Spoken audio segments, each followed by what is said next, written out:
মহারাজ, আপনাকে খুব চিন্তিত দেখছি। না, সেরকম কিছু নয় গোপাল, তবে তোমাদের রানীমার শরীর তো খুব ভালো নেই বলেই আমার মনে হয়। সে কি মহারাজ, তাহলে আমাকে খবর দেননি কেন? না না না না না, রানী সেটা চান না। আর শরীর না মন খারাপ সেটাও ঠিক বুঝতে পারছি না। যাই হোক, এখন এই প্রশ্নের কোনো প্রয়োজন নেই। কিন্তু আমি দেখছি যে তোমরা আমাকে কিছু বলতে চাও, অথচ ঠিক বলে উঠতে পারছো না। আসলে দুর্গাপুজো তো ক্রমেই এগিয়ে আসছে, তাই সবাই ভাবছে আপনি কবে পুজোর ভাতা দেবেন। এই ব্যাপার, তবে তুমি একটু বেশি আগ্রহী গোপাল। হ্যাঁ, বুঝতেই তো পারছেন মহারাজ, গিন্নির বায়না, এটা দিতে হবে ওটা দিতে হবে। মহারাজ, গোপালের সবকিছুই ওর গিন্নির আবদার। গোপাল, তুমি যেন নিজে ছেঁড়া ধুতি পড়বে। এই শুরু হলো। তবে মহারাজ, ওইটুকু ভাতাতেই তো আমাদের পুজোর আনন্দ। মহারাজ, খুলে রেখেছি পুরনো খাতা, ঠিক পয়লা আশ্বিন আমরা পাই ভাতা। মহারাজ, আজ পয়লা আশ্বিন, আমরা আজকেই ভাতা পাবো নিশ্চয়ই। হ্যাঁ হ্যাঁ হ্যাঁ, আজকেই ভাতা পাওয়া যাবে। তবে এবার তো খাজনা আদায় কিঞ্চিত কম হয়েছে, তাই ভাতা আগের বারের থেকে একটু কমই হবে। কিন্তু মহারাজ, আমার গিন্নিরও তো অনেক আবদার, সেটা মেটাবো কি করে? সবার গিন্নির আবদার মেটানো তো রাজার কাজ নয় মন্ত্রী। তবে ভাতা আগের বারের থেকে কম হলেও পরিমাণে কিন্তু খুব একটা কম হবে না মন্ত্রী। আজ্ঞে মহারাজ। হ্যাঁ মহারাজ, কোনো অসুবিধে নেই। কি আর হবে, আমার গিন্নি বেনারসি চেয়েছে, বড়জোর বাংলার তাঁতি হবে। এসো এসো, তোমরা একে করে এসো, পুজোর জন্য তোমাদের প্রাপ্য মোহর নিয়ে যাও।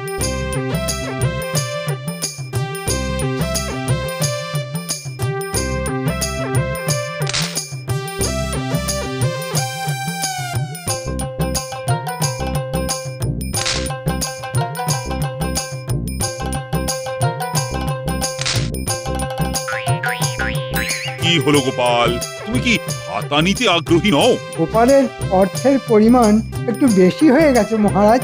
আগে মহারাজ, সবাইকে দেবার পর যদি কিছু বাকি থাকে আমার জন্য, তবেই আমার চলবে।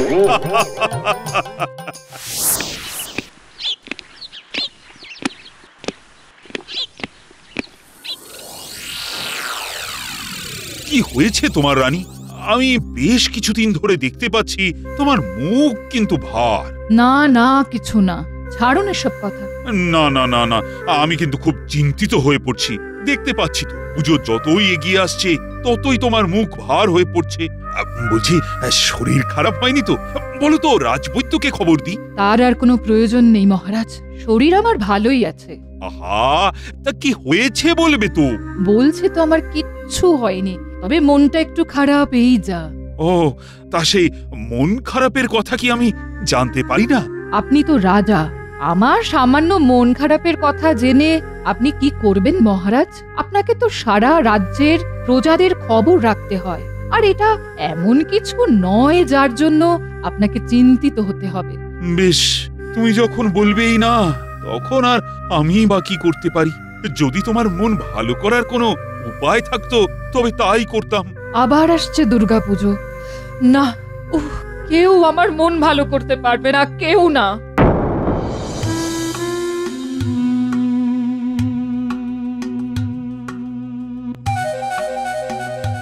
কি গো, কিছু বলছো না যে? বলি, পুজোর জন্য কেনাকাটা কবে করবে গো? করবো গিন্নি, করবো। আমার কিন্তু একটা ভালো তাঁতের শাড়ি চাই। হ্যাঁ, আমি তো তোমাকে বেনারসি দেবো বলে ভাবছিলাম। তোমার মতো কিপটে পুরো আমাকে বেনারসি দেবে? মরণ, যত সব আবোল তাবোল কথা।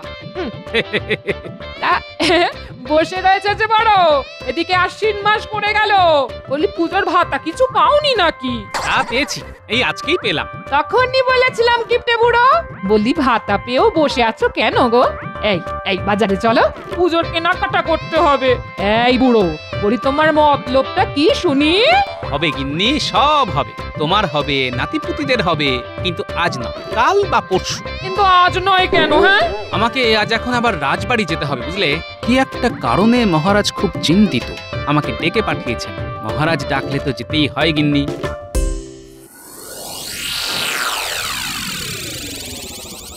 আমি কোনো কথা কথা শুনতে চাই না। তুমি মন্ত্রী হয়েছো কি করতে? তুমি মহারাজকে বোঝাতে পারতে না যে এই এত কম ভাতায় আমাদের চলবে না? আহা, তোমার চলতে পারে, আমার নয়। আমি তোমাকে বলেছি পুজোর জন্য আমার অনেক অনেক গয়না বানাতে হবে, অনেক শাড়ি কিনতে হবে। হবে গিন্নি হবে, আমাকে একটু ভাবতে দাও। ভেবে ভেবে তুমি কিচ্ছুটি করে উঠতে পারবে না, আমি জানি। আর তাছাড়া তুমি মন্ত্রী, পুজোর ভাতা তোমার সব থেকে বেশি পাওয়ার কথা কিনা বলো? মহারাজ পুজোতে সবাইকে যে সমান ভাতা দেন, বহুবার বলেও কিছু করতে পারেনি।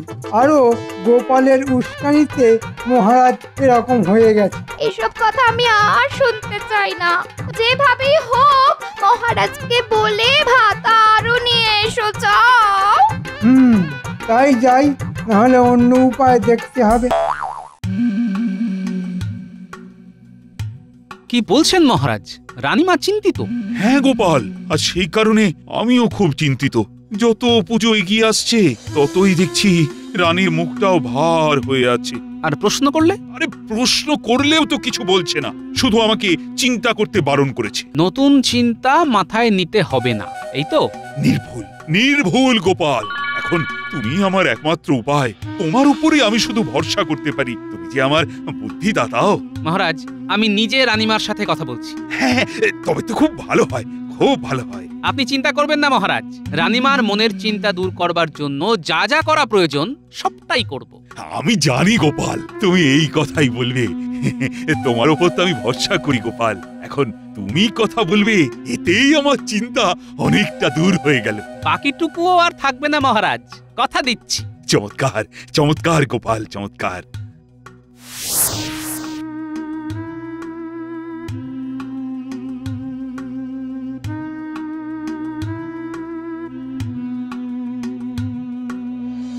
প্রণাম নেবেন রানীমা, মহারাজ আপনার সাথে দেখা করতে বললেন। তাই বুঝি গোপাল? আমি জানতাম মহারাজ তোমাকে আমার কাছে পাঠাবে, আর কেন পাঠাবে সেটাও জানতাম। আপনার অনুমান শক্তির পরিচয় আগেও পেয়েছি রানীমা। আপনি একেবারেই নির্ভুল। তবে রানীমা, এই যে আপনি হেসে উঠলেন, এই আমি, মহারাজ সবাই আপনাকে হাসি মুখেই দেখতে চাই রানীমা। তাই আপনার যখন মুখ ভার হয়, গভীর চিন্তায় আপনি ডুবে যান, তখন যে আমরাও খুব চিন্তায় পড়ে যাই। তোমার কি মনে হয় গোপাল, আমি খুব বিপদে আছি? না না, তা নয় রানীমা, তবে মহারাজের একটা কথায় খটকা লাগছে। কি কথা? ওই যে যত পুজোর দিন এগিয়ে আসছে ততই আপনার মুখ ভার হয়ে যাচ্ছে। তার মানে আপনার মন খারাপ এই দুর্গাপুজোকে ঘিরে। তুমি ঠিক ধরেছো গোপাল। আসলে কি জানো, ছোটবেলার পুজোতে কত কত আনন্দ করতাম, মেলায় যেতাম, কত কিছু খেতাম, আর এখন সব সময় রানী রানী ভাব দেখাতে হয়। সবার মধ্যে মিশে গিয়ে পুজো কাটানোর আনন্দটাই তো নেই এখন। রানীমা, আমি বুঝতে পারছি আপনার কষ্টটা কোথায়। বহুকাল পুজোতে বাপের বাড়িও যাওয়া হয় না। পুজোতে বাপের বাড়ি গেলে মহারাজ ভীষণ অসন্তুষ্ট হবেন, তাই মহারাজকে সব কথা বলা সত্যি বৃথা। বেশ বেশ রানীমা, আপনার কথা আমি সমস্ত বুঝলাম। আমাকে একটু ভাবতে সময় দিন। আমি একটা উপায় ঠিক বার করবই করব। না, এভাবে চলতে পারে না। মহারাজকে বলি ভাতা আরো দেবার কথা, কিন্তু মহারাজ যদি রাজি না হন, তাহলে অন্য উপায় ভাবতে হবে। ওই খাজাঞ্চিকে হাত করে রাজকোষ থেকে কিছু সরাতে হবে। আর তো অন্য কোনো উপায় নেই দেখছি। রানীমার মন খারাপের কারণ আমি জেনে গেছি মহারাজ। কি আশ্চর্য! তুমি কি জাদু জানো নাকি গোপাল? অবশ্য তুমি আমার ভরসার মান রাখো। মহারাজ, রানীমার দুঃখের মূল কারণ হলো রানীমা এখন আর জনগণের সাথে মিশে ঠাকুর দর্শন করতে পারেন না। তিনি যে রানী, আর সেটা কিভাবেই বা সম্ভব? অথচ রানীমা ঠিক ছোটবেলার মতন সবার সাথে মিলেমিশে ঘুরতে চান। না না না না, এ অসম্ভব গোপাল। মহারাজ, কিচ্ছু অসম্ভব নয়, আমি একটা উপায় ভেবেছি। হ্যাঁ, কি উপায় বলো তো দেখি গোপাল, আমি তো ভেবেই পাচ্ছি না। চলুন মহারাজ, রানীমার কাছে যাওয়া যাক। আমি কি উপায় ভেবেছি সেটা বরং আপনাদের দুজনের সামনেই খুলে বলি। বেশ, চলো চলো গোপাল, চলো।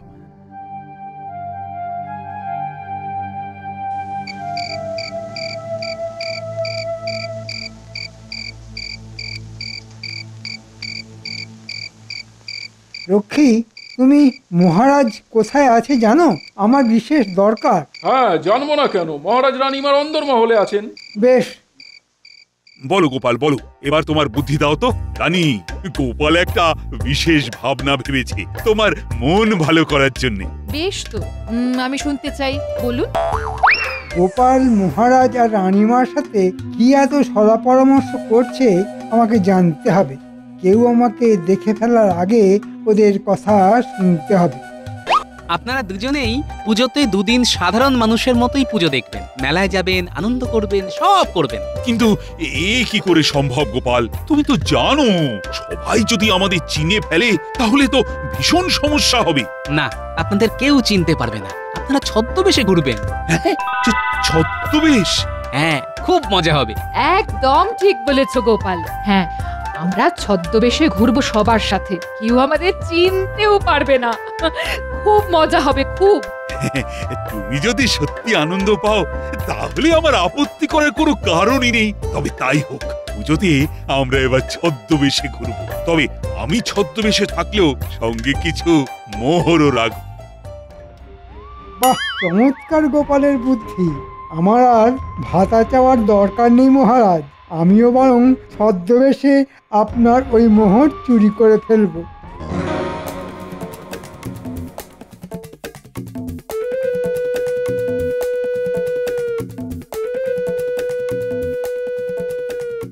শুনলে তোরা, পুজোতে তোরাও ছদ্মবেশে ঘুরবি, দুজনেই গোঁফ দাড়ি রেখে লম্বা ফতুয়া পরে ঘুরবি। হ্যাঁ মন্ত্রী মশাই, আপনি কোনো চিন্তা করবেন না।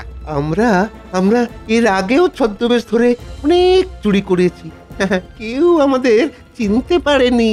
হ্যাঁ, এবারেও যেন কেউ চিনতে না পারে। আমি জানি মহারাজ আর রানীর কাছাকাছি গোপাল থাকবে। আমরা বুঝে নেব। আমিও আড়াল থেকে দেখবো যাতে গোপাল আবার আমাকে না দেখতে পায়। কিন্তু আমাদের কোনো কিন্তু নয়, কাজ করলে মোটা পুরস্কার পাবি, আর সেটা দিয়ে তোদের পুজো খুব ভালো করে কাটবে। মন্ত্রী মশাই, আপনার আশীর্বাদ যখন আছে আমরা সফল হবই হব। আমি জানি মহারাজ আর রানী প্রথম বেরোবে সপ্তমীর দিন। হ্যাঁ, আপনি কোনো চিন্তা করবেন না মন্ত্রী মশাই, ট্যাগ থেকে আমরা সব মোহর নিয়ে নেব।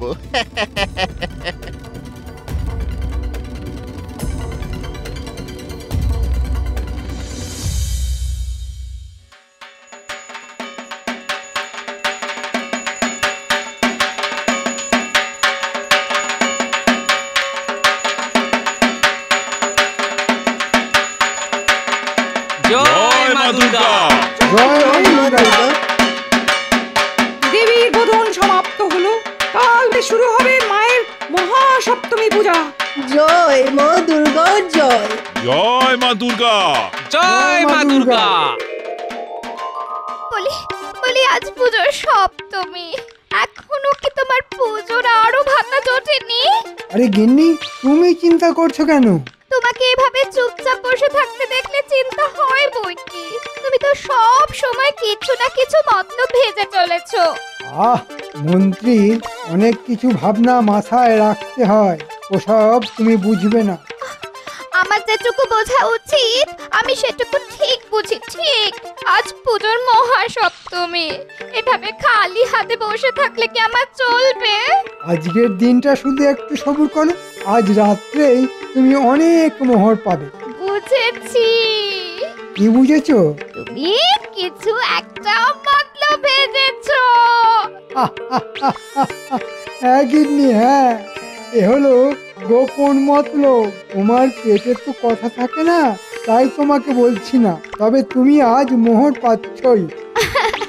ঠিক আছে, আজকের দিনটা তোমায় সময় দিলাম, তবে এসব মোহরের কথা বলে যদি তুমি পুজো পার করে দাও তাহলে কিন্তু খুব খারাপ হয়ে যাবে, এই বলে দিলাম। গিন্নি, তুমি কোনো চিন্তা করো না, মোহর আসছেই।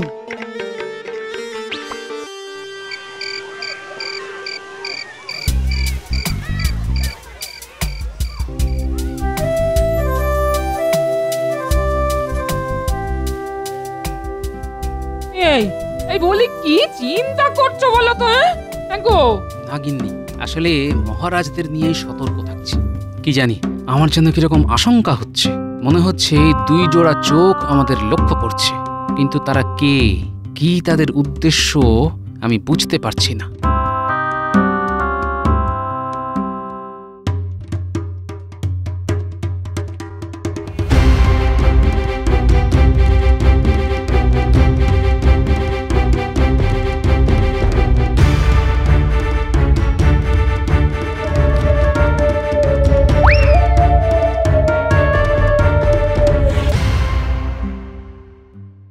এই যে গিন্নি কোথায়? হ্যাঁ,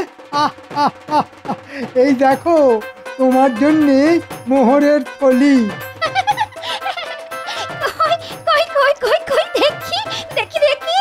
ও মা, কি এবার খুশি তো? হ্যাঁ, তবে মহারাজ আর রানী কাল আবার বেরোবে। কাল নিশ্চয়ই মহারাজ সতর্ক থাকবে। না, একবার যেতে হচ্ছে প্রাসাদে। আমার মন বলছে গোপাল আবার কোনো জরুরি পরামর্শ করবে মহারাজ আর রানীর সাথে।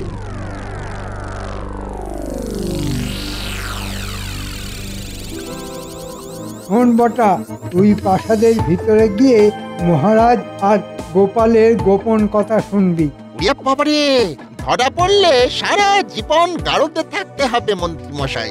আরে না না, আমরা বাইরে পাহারাতে থাকবো, আর রক্ষীরা পুজোর আমোদে পাহারায় একটু ফাঁকি দেয়, আমি জানি। ঠিক আছে মন্ত্রী মশাই, আপনি বাইরে থাকলে কোনো ভয় নেই।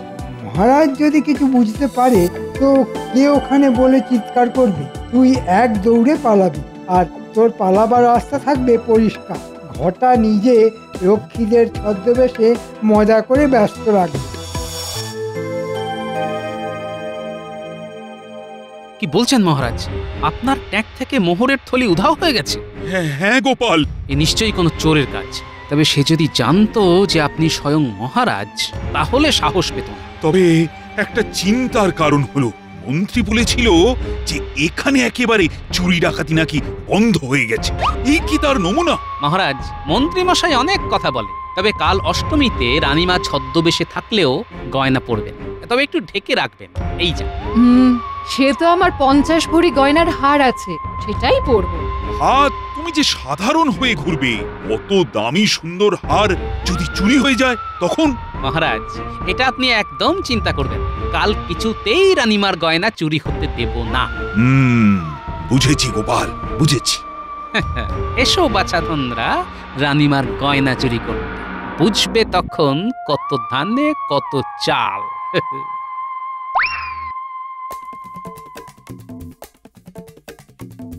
কি রে, কি হলো? মন্ত্রী মশাই কোথায়? মন্ত্রী মশাই এলো বলে? কি ব্যাপার বলতো? বাইরে কোনো রক্ষীদের দেখলাম না।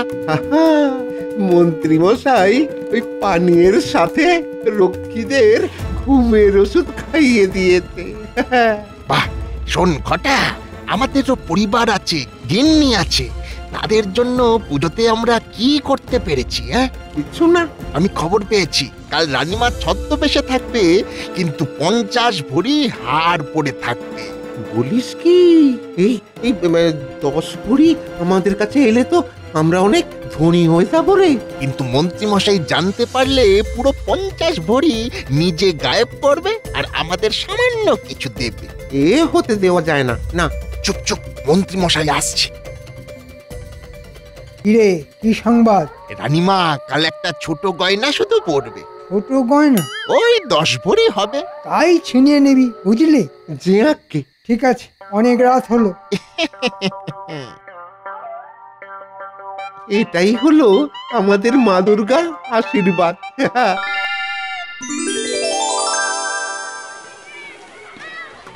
গয়নাটা দেখতে পাচ্ছিস ঘটা? হ্যাঁ রে, হ্যাঁ, আমাদের চোখকে কে ফাঁকি দেবে? কিন্তু আজ গোপাল ভাঁড়টাকে সঙ্গে দেখতে পাচ্ছি না কেন? দেখ, কোথাও গিয়ে হয়তো ওই ভাড়ামি করছে। তাহলে এটাই সুযোগ, এগিয়ে চল।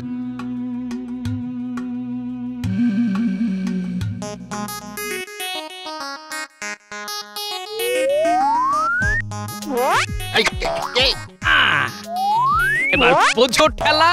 সাবাস পুটি, ন্যাপলা, সাবাস সাবাস গুলটে। ও মা গো, এ কি কাণ্ড গো! হ্যাঁ, এরাই তাহলে কালকে সে চোর? এরাই তাহলে সেই চোর। মহারাজ! মহারাজ আমাদের মাফ করে দিন মহারাজ। উড়ি বাউরি বাউরি বাউরি উড়ি বাউরি। আমাদের ছেড়ে দিন। আমাদের মাফ করে দিন রানীমা, আমাদের মাফ করে দিন। ওই মন্ত্রী মশাই বলাতে আমাদের এই কাজ করতে হয়েছে। আপনি মাফ করে দিন রানীমা, আপনি মাফ করে দিন। আমি অনুমান করেছিলাম মহারাজ। তোমার বুদ্ধিতেই চোর ধরা পড়লো গোপাল। এতে তো আমি গারদেই পাঠাবো, আর মন্ত্রীকে ধরে আনবার জন্য আমি পেয়াদা পাঠাচ্ছি। ওই আমার রাজ্যের সব থেকে বড় ওষুধ। সর্বনাশ, আমাকে এক্ষুনি পালাতে হবে। ওই যে মন্ত্রী পালাচ্ছে। ওই যে মন্ত্রী মশাই গো! রানীমা, এবারে আনন্দ পেয়েছেন তো? হ্যাঁ গোপাল, হ্যাঁ। চিন্তা করবে না মহারাজ, মন্ত্রীকে সবাই ধরে নিয়ে এলো বলে। গোপাল, তোমার তুলনা নেই।